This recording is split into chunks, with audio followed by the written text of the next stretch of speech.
You can see from the agenda, you'll see that on conference day 2, track 1, it's supposed to be pushing the camel through the eye of a needle, presented by Mr. Haroon Meer, Technical Director of SensePost. This has now been revised, and it's our honor to have Mr. Charl van der Walt to actually present. Mr. Charl van der Walt is the founder and managing director of SensePost. Without further ado, I'll hand this over to him. Thank you very much. Good morning, everyone. So again, my name is Charl van der Walt. This talk is titled Pushing a Camel Through the Eye of the Needle. And it's really a discussion on new and emerging techniques for tunneling data in and out of protected networks. Just a brief note about myself and about the company. My name is Charl. As was pointed out, I'm standing in for Haroon, who's our technical director, who unfortunately couldn't be here. My role at SensePost is managing director. I think it says on the website that I was a founder of the company, or the founder of the company. That's not strictly speaking true. I was one of the founders, along with a couple of other guys, including Haroon, who couldn't be here. SensePost is really a penetration testing company, so we spend most of our time trying to compromise networks on behalf of clients. And when we're not doing that, we're thinking about new ways that we can do that. We're based in South Africa, and we're a smallish team, about 20 people. Our client base is spread all over the world, about half of it in South Africa itself, and about half of it in other countries. I just wanted to make a couple of notes about this talk before we go into it.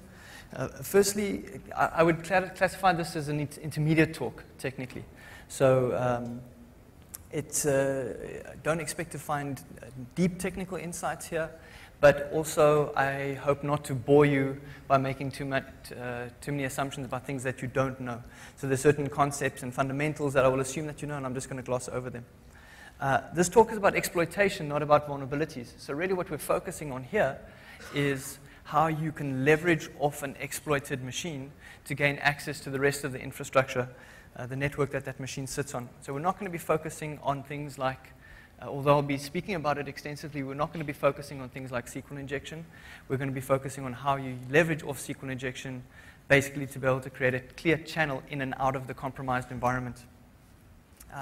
It's a long talk. We've got about 70 slides that we have to cover, and for that reason I'm going to have to go pretty quickly.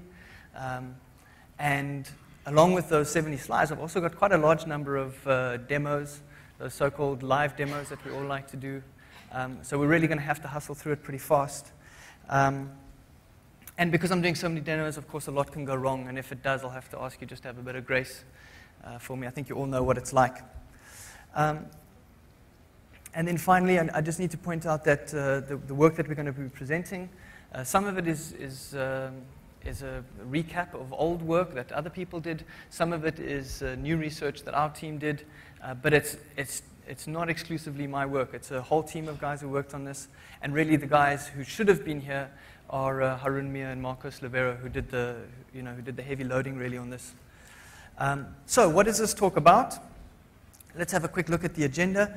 I'm going to be using these agenda slides to help you keep track of where we're going because of all the large amount of content that we have to cover.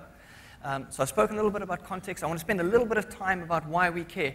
So why do we spend time looking at the subject of tunneling data in and out of networks? I'm going to give you a brief history of our thinking over almost the last 10 years. So how we arrived at the point where we are now in our thinking.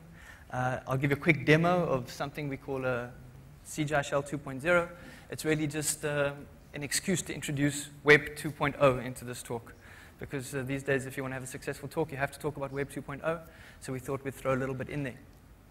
We'll go back and do some more history. I'll recap that. I'll summarize that section a little bit. And then I'll introduce the first new technology, which is something called Reader. Reader is a TCP over HTTP tunneling tool that's been written in JSP, so it's easily uploadable to a compromised server.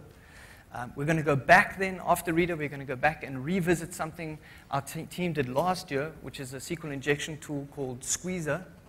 And we're revisiting it for a very specific reason, because we're going to come back to it right at the end, and you'll see how all of these things start coming together.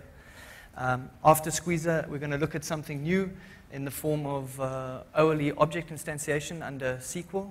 And basically what we're going to show there is how we can create executable objects on Microsoft SQL 2005, and then run those objects or execute those objects using SQL. And we'll bring all of that together then in a new technology that we're calling Server, which is a TCP over SQL over HTTP tunneling tool. So you'll see all of these pieces will come together right at the end, and hopefully we'll have some time for questions. Right, so why do we care? Essentially, I'm going to make 4 points. I'm going to say we're still often in the position that we can compromise servers. Most often, those will be web servers and SQL servers. But because of best practice around network security and security topology, we very seldom have a way to tunnel data in and out from these compromised servers. And because of these tightened networks, we have to look at what's left for us, which is essentially HTTP. So what I want to do is I want to quickly look at the PCI standard, PCI DSS. Everyone must be hearing about it. It represents best practice, entry-level best practice for network security. And you'll see why these best practices are making our life difficult. First thing it says is, you need to patch your boxes. So the chances that we're going to find a trivially vulnerable server exposed to the internet today have become much smaller than they used to be. This is all talking on the internet, of course. So that box is patched. The next thing they say is you need to put your box behind a firewall. It's pretty obvious. We've been doing it since about 2000. And we need to block everything except allowed ports. And on the internet today, allowed ports are ATN 443 primarily. So that gets shut down over there. Next, they say use SSL. We don't really mind about SSL. It makes no difference to us. Whether the web server is exposed over HTTP or over HTTPS, our attacks are going to be the same. Then they say you need to split your stuff up, right? The component that's exposed to the internet, namely the web server, and the component that carries the sensitive data, namely the database server, need to be put onto different platforms. And so we create this concept of a DMZ, and we segment the database away from the firewall, and you end up with a situation like that. And then finally, the standard says you need to block all inbound and outbound traffic. So not only is your SQL server tucked away there, but you're also not allowed to tunnel data in or out. And this is what in penetration testing we would call a hostile environment. So even if I can launch an exploit, say via SQL injection against the SQL server, the exploit runs there in isolation. I've got no way of getting anything back from it, right? No way of getting the output from my commands because of where this thing is locked away. And it's this scenario, which is increasingly common, that leads us to think about these new techniques for tunneling data in and out. And of course, like I said, we're forced to use what's left to us, which is essentially going to be the inbound HTTP channel. And of course, the SQL connection between the application server in the DMZ and the database server, wherever that's located. Right, so I want to take a few minutes and just recap how our thinking has progressed over the years. I'm going to start by looking at what we did before the firewall. We'll look at the CGI shell, and then briefly at how we got binaries onto servers. So before there was a firewall, everything was easy. We could access victim servers on numerous different ports. And once we'd compromised those servers, we could access various other servers. And so the challenge was really just to find the compromise. Once you had the compromise, you had full control over that server without any restrictions. Those were the good old days. But of course, then firewalls were introduced. Firewalls would filter typically incoming traffic and only allow connections on port 80. So even once you had a compromise, it was difficult to, for example, spawn a shell listener because there were no other ports that you could connect to. And so people started using this idea of web-based shells written in ASP or PHP, whatever the case is. And the idea is that you construct this script on the web server, put it in an executable directory on the web server, and then launch it using your browser. And then using this HTTP channel, you could easily execute commands and see the returned output. And outbound traffic was still allowed typically, so it's easy to get other stuff out. Right? If you wanted to create a tunnel, that would be relatively easy because the firewall would allow outbound TCP connections. To get binaries onto the server, typically we would use an extension of the same technique. What we would do is build an upload script, again in ASP or PHP or whatever the scripting language of choice was, and then using that script, we would upload the binary that we wanted onto the web server and then execute that binary, typically by hitting it with the browser again. And so a very common technique, it was even implemented seamlessly in some worms, was to build the upload script, upload something like netcat, and then use a netcat reverse shell to connect to the box, and then you've got interactive control over that machine. Right, now my first demo. You'll see I've included this picture of a handsome man. I got this tip from Dino Daizovi. He said that you should have pretty pictures in your presentation. So I've included pretty pictures of bodybuilders. And I'm going to give you something to look forward to, because right at the end, I'm going to have a picture of myself, also like this. So it'll keep you interested and ensure that you stay. Right, so the first thing I wanted to show you is my Web 2.0 demo. This is something we call exec.jsp. This is typically, if I have the ability to execute commands on a server, what I will do is I'll execute a series of commands and build this JSP script in an executable directory of the server. And it basically gives me interactive command line functionality, if you can type properly. All right, so there you go. I can now execute commands on the compromised machine using basically HTTP or over HTTPS. It doesn't make any difference. The only thing that makes this shell any different to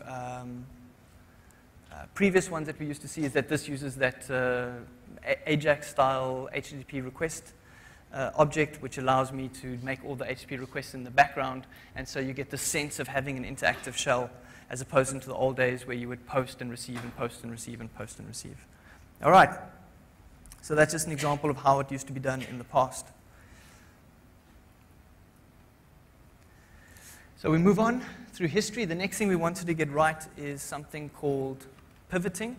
So assuming that we were able to execute commands on a machine and assuming we were able to get binaries onto that machine, what we would want to do is proxy off of that compromised machine to make a further TCP connection into the private network, right, into the victim network. So typically how we would do that is we would create the pivot on the victim, that's this box here in the middle. Start whatever your pivoting software was. We had a package called TCPR, Foundstone had fpipe, and I'm sure there were a number of others. You could even do this by stringing a whole lot of netcat instances together in a very complex fashion. And then basically you would create a listener on the pivot. You would then make a TCP connection to that listener, and the pivot would then make an on-bound TCP connection to whatever the target server was. And you would end up with this kind of proxied TCP connection via the compromised host to whatever the victim was on the inside of the network that you wanted to compromise. Package tools like Metasploit and Core Impact do this now automatically for you. All right, you could also do it using other tools like, many people didn't know this, but XP, if you loaded the IP version 6 stack, would allow you to fire up something called a port proxy, which you could do using NetSH, and that port proxy would in fact give you exactly the same effect without having to load any third-party binaries onto the system, which was convenient. Of course, if you were on a Linux machine, you could also use SSH tunnel. And this is also a very old technique. It works in exactly the same way, except that it requires that the victim machine runs an SSHD. So if you've compromised a Linux machine that's exposed to the internet, use SSHD in listen mode. You connect to it from a client. Server makes an on-bound connection. The client creates a listener. And so what would happen is you connect to the client makes an SSH connection to the daemon forwards that connection onto the victim host. And so we're tunneling via this compromised server into the private network. Of course, this is still assumes that I can find a port that's exposed to the internet on which I can bind these listeners, right? All of these scenarios assume that. And of course, that's the fundamental restriction. That's the premise that we started out with, is that that's not possible. So a more interesting idea, which is implemented in SSH, but was also implemented in a number of the pivot tools, is to make an outbound connection. So what I would do is I would, in this case, run the client on the pivot box. I would make an outbound connection, so out through the firewall, to a SSH daemon, which is running on a machine that I control. And that creates a listener in turn and tunnels that connection through. So what I've got now is I've got an inbound TCP stream, but via an outbound TCP connection, which which is much more useful, assuming the firewall is blocking incoming connections, but allowing outbound connections.